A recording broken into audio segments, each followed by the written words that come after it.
America, Iran અને Israel આ ત્રણ વચ્ચે યુદ્ધ ચાલી રહ્યું છે. દેશમાં અનિશ્ચિતતા છે, વિશ્વમાં અનિશ્ચિતતા છે. આની અસર થઈ રહી છે ભારત પર પણ, કેટલા બધા ઉદ્યોગો પર પણ.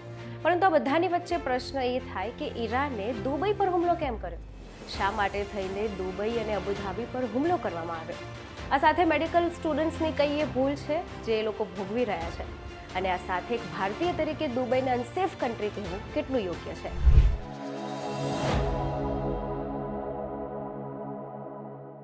નમસ્કાર, હું જાહ્નવી પંડ્યા. સૌથી પહેલા સવાલ એ થાય કે દુબઈ પર હુમલો કેમ થયો? જ્યારે યુદ્ધ અમેરિકા, યુએસ અને ઇઝરાયલનું છે તો દુબઈનો શું વાંક? ચાલો સમજીએ.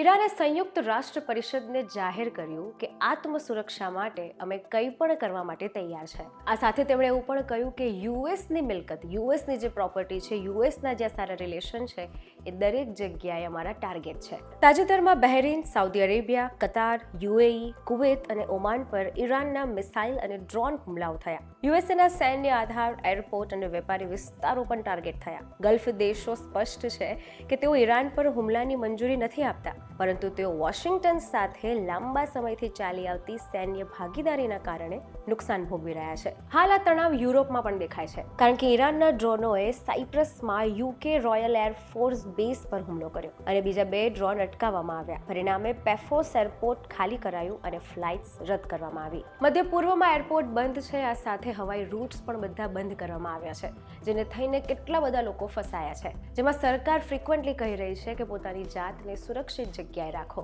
હવે દુબઈ આ વચ્ચે કેમ આવ્યું છે? તો આર્થિક રીતે દુબઈ યુએઈ ઈરાનના ટોચના 3 વેપારીની ભાગીદારી પૈકીનું એક છે. 2025માં દ્વિપક્ષીય બિનતેલ વેપાર માટે $7.5 બિલિયન સુધી પહોંચ્યું હતું. દુબઈ અને અબુધાબી ઐતિહાસિક રીતે પુનઃ નિકાસ કેન્દ્ર તરીકે કામ કરે છે, જે ઈરાનને પ્રતિબંધિત પશ્ચિમી માલ અને ટેકનોલોજી સુધી પહોંચાડવાની સુવિધા આપે છે. ઈરાનનો આ હુમલો ખાલી કઈ હુમલો નથી, પરંતુ પોતાની શક્તિ બતાવવાનું, યુએસ અને ઇઝરાયલ પર એક સંદેશ આપવાનો અને લાંબા સમયની પોતાની ફરિયાદને બતાવવાની એક રીત છે. આ તણાવની સીધી અસર લોકો પર પડી રહી છે.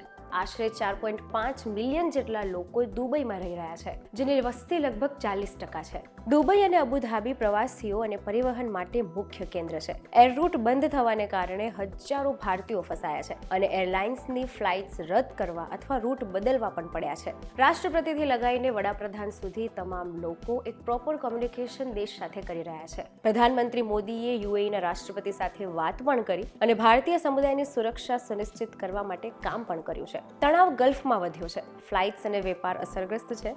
લાંબા સમય સુધી અસ્થિરતા નવી દિલ્હી માટે આર્થિક, લોજિસ્ટિકલી અને કોન્સ્યુલર અસરો પેદા કરશે. યુએઈ અને ઈરાન બંને સાથે ભારતના મજબૂત સંબંધોને ધ્યાનમાં રાખીને તણાવ ઓછો કરવો એ વ્યૂહાત્મક છે. અમેરિકા, ઇઝરાયલ અને ઈરાનનો આ વધતો વિવાદ હવે હોર્મુઝ સ્ટ્રેટ સુધી પણ પહોંચી ગયો છે. આ એ જગ્યા છે જ્યાંથી ભારતમાં તેલ આવે છે. આ દરિયાઈ માર્ગ ખૂબ જ મહત્વનો છે, કારણ કે વિશ્વનું લગભગ 20% તેલ આ જ રૂટથી પસાર થાય છે. જો આ માર્ગ બંધ થાય તો સમગ્ર વિશ્વના ઉર્જા પુરવઠા અને અર્થતંત્ર પર અસર પડી શકે છે.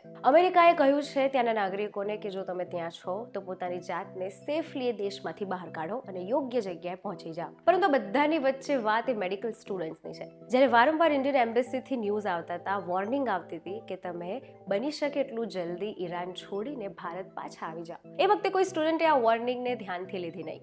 પરંતુ જ્યારે સ્ટ્રાઇક થઈ, બોમ્બિંગ થયું, તો હવે મેડિકલ સ્ટુડન્ટે એક સિમ્પથી અને રિક્વેસ્ટ વાળો વિડીયો પોસ્ટ કર્યો કે અમને અહીંયાથી બહાર કાઢો, અમને અહીંયાથી બચાવી લો. પરંતુ આર્ટિકલ જુઓ, 14 જાન્યુઆરીએ ઓલરેડી ઇન્ડિયન એમ્બેસીએ વોર્નિંગ આપી હતી કે તણાવ વધવાની શક્યતાઓ સર્જાઈ શકે છે. માટે મેડિકલ સ્ટુડન્ટ્સ અથવા બીજા જે પણ લોકો ત્યાં રહી રહ્યા છે તે સેફલી જાતે પોતાની રીતે દેશમાં પાછા આવી જાય. આટલું જ નહીં, 23 ફેબ્રુઆરીએ ફરીથી ઇન્ડિયન એમ્બેસીએ વોર્નિંગ આપી કે તમે તમારા પોસિબલ સોર્સથી એ દેશમાંથી નીકળી જાઓ, કારણ કે ઈરાનની સ્થિતિ હવે ગંભીર થવાની છે. પરંતુ એ વખતે પણ સ્ટુડન્ટ્સ નીકળ્યા નહીં. કદાચ પોતાના જીવ કરતાં એમને ભણવાનું વધારે મહત્વનું લાગ્યું. પરંતુ જ્યારે ખરેખર હુમલા થયા ત્યારે મેડિકલ સ્ટુડન્ટ્સે સિમ્પથી માટે, મદદ માટે વિડીયો બનાવ્યા. પરંતુ સવાલ તો એ જ થાય જ્યારે ઇન્ડિયન એમ્બેસી વારે જાન્યુઆરી મહિનાથી કહી રહી હતી કે તમે દેશમાંથી નીકળી જાઓ, એ દેશની સિચ્યુએશન હવે બગડવાની છે.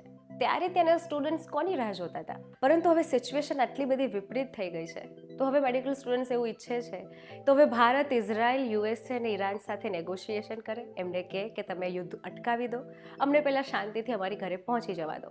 આ કેટલું વ્યાજબી છે? આ સાથે સ્ટુડન્ટ્સ એવું ઈચ્છે છે કદાચ કે એમને ફ્રીમાં પોતાના ઘરે પહોંચાડી દેવામાં આવે, બધા ઇન્ડિયા આવી જાય. અને એટલું જ નહીં, જ્યારે થોડા સમય પહેલા આ સ્ટુડન્ટને પાછા લાવવા માટે પ્રયાસ કર્યો હતો ગવર્મેન્ટે, તો આ જ સ્ટુડન્ટ કમ્પ્લેન કરવા લાગ્યા હતા કે અમારી પિકઅપ માટે 3rd ક્લાસ બસ આપી. આ સ્ટેટમેન્ટ જોઈને એવું થાય કે સ્ટુડન્ટ્સ આવી પરિસ્થિતિમાં પોતાની ઘરે સેફલી પહોંચી ગયા તો એનો ધન્યવાદ એ લોકો નથી માનતા, પરંતુ ઉલટું સરકારને કમ્પ્લેન કરે છે કે બસ બરોબર નથી, ફ્લાઇટ બરોબર નથી. કારણ કે કોઈ પણ દેશ આવી વાર જેવી સ્થિતિમાં ફ્રીમાં તમને તમારી ઘરે પહોંચાડી દે એવી કોઈ જવાબદારી લેતું નથી.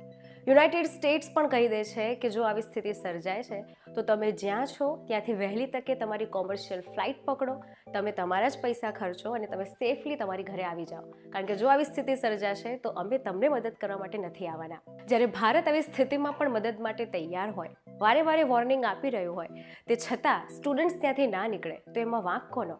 કારણ કે ઇવોક્યુએશન માટે દરેક દેશ ચાર્જ કરે છે. એમને પોતાનું મેનેજમેન્ટ કરવા માટે, વ્યવસ્થા કરવા માટે ઘણા જ બધા પૈસા લાગતા હોય છે. શું ખરેખર રાહ જોઈ રહ્યા હતા મેડિકલ સ્ટુડન્ટ કે સ્થિતિ વધારે ખરાબ થશે તો અમને ફ્રીમાં ઘરે જવા મળશે? પરંતુ જો આવી સ્થિતિમાં પણ દેશ તમારી મદદ કરે છે તો કમ્પ્લેન કરવાની જગ્યાએ ગ્રેટફુલ રહેવું જોઈએ. વાત કરીએ દુબઈની, તો જેમ જ સમાચાર આવ્યા દુબઈમાં અટેક થયો, હમલા થયા, તે તરત જ જોઈને બધા લોકોના આર્ટિકલ્સ, વિડીયોઝ ને ટ્વીટ્સ આવવા લાગ્યા કે હવે દુબઈ સેફ નથી, Dubai is unsafe country, Bharat બરાબર છે, ભારત દેશ સેફ છે.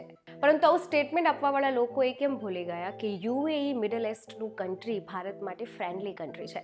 એમની આ માનસિકતાથી ભારત અને યુએઈના સંબંધો પર પણ પ્રશ્ન ઉઠી શકે છે. જો ત્યાંના લીડર્સ કે ત્યાંના લોકો જો આવા ટ્વીટ્સ વાંચે તો એમને કેવું ફીલ થાય? અને ઉદાહરણ તરીકે સમજીએ કે સપોઝ ભારતમાં કોઈ અટેક થાય છે અને આ જ બધા દેશો ભારત વિશે આવું વિચારે છે કે ભારત દેશ આવો છે, ભારત દેશ સેફ નથી, તો તમને કેવું ફીલ થાય? એટલે આવા ટ્વીટ્સથી, વિડીયોઝથી દુબઈને અનસેફ કહીને આપણે નામ ભારતનું જ ખરાબ કરી રહ્યા છે. આ સમજવું ખૂબ જરૂરી છે કે આપણે ઇન્ટરકનેક્ટેડ વર્લ્ડમાં રહીએ છીએ. કોઈ એક જગ્યાએ કંઈ પણ થશે તો એની અસર ભારતને પણ પડશે જ, અને પડી જ રહી છે. આપણે જોઈ જ રહ્યા છે કે શેર બજાર, કોમોડિટી, ઓઇલ, આ દરેક જગ્યાએ કેટલી બધી અસર આપણને થઈ રહી છે. ગુજરાતના ટેક્સટાઇલ ઉદ્યોગ હોય કે હીરાનો ઉદ્યોગ હોય, આ બધી જ જગ્યાએ અસર જોવાઈ રહી છે. કામદારો પર અસર જોવાઈ રહી છે. તો આ બધાની વચ્ચે આવું વિચારવું, આવા સ્ટેટમેન્ટ આપવા એ ભારત માટે યોગ્ય નથી. કારણ કે બ્લેમ અને કમ્પ્લેન કરવું ખૂબ ઇઝી છે, પરંતુ સમજવું જરૂરી છે. આવી વૈશ્વિક અનિશ્ચિતતાની જ્યારે સિચ્યુએશન હોય અને ઓલરેડી આપણો દેશ પણ સફર કરી રહ્યો હોય, તો તેવામાં આવા અમુક સ્ટેટમેન્ટ આપવા એ આપણા દેશ માટે યોગ્ય નથી. અને આવા જ ઇન્ફોર્મેટિવ વિડીયોઝ માટે જોડાયેલા રહો વીટીવી ડિજિટલ સાથે.